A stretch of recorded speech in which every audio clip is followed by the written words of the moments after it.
இருந்தா காவேரியும் விஜயும் பிரிஞ்சிருக்க மாட்டாங்க அப்படின்னு சொல்லி எல்லாரும் எதிர்பார்த்து இருந்த கேள்விய இன்னைக்கு காவேரி விஜய் கிட்ட கேக்குறாங்க. அவங்க சந்தேகத்தை எல்லாம் தெளிவுபடுத்துறாங்க.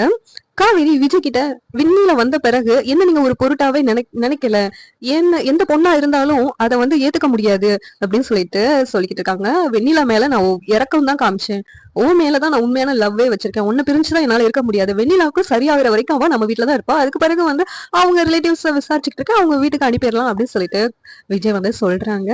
சரி அப்பனா எதுக்கு 1 இயர் கம்ப்ளீட் ஆனதுன்னு சொல்லிட்டு அக்ரிமெண்ட் முடிஞ்சுன்னு சொல்லிட்டு என்ன வீட்டை விட்டு பேக் பண்ணி அனுப்புனீங்களே எதுக்கு அப்படின்னு கேட்கும்போது, அதை நான் உங்ககிட்ட எப்படி சொல்ல, நம்ம 1 இயர் ஆனிவர்சரியை செலிப்ரேட் பண்ணணும்னு சொல்லிட்டு கொடைக்கானல் கூட்டு போலாம்னு நினைச்சேன், அது இப்படி வினையா முடியும்னு நான் நினைச்சு கூட பார்க்கல அப்படின்னு விஜய் சொல்றாங்க.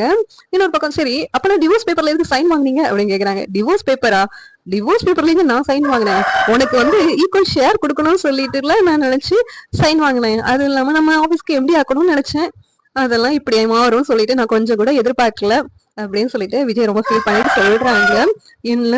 காவேரி எனக்கு நீதான் வேணும், காவேரி நீதான் எனக்கு முக்கியம் அப்படின்னு விஜய் சொல்றாங்க. இதை கேட்டு காவேரியும் மனசு மாறிடுறாங்க. நாளைக்கான எபிசோட்ல விஜயும் காவேரியும் சேர்ந்து சாரதாமாவை கன்வின்ஸ் பண்ணி எப்படியாவது ஒண்ணு சேர்ந்துருவாங்க. அந்த மாதிரிதான் நாளைக்கான எபிசோட் அமையும் நினைக்கிறேன். நாளைக்கான எபிசோட் எப்படி இருக்குன்னு சொல்லிட்டு நாளைக்கு பார்க்கலாம்.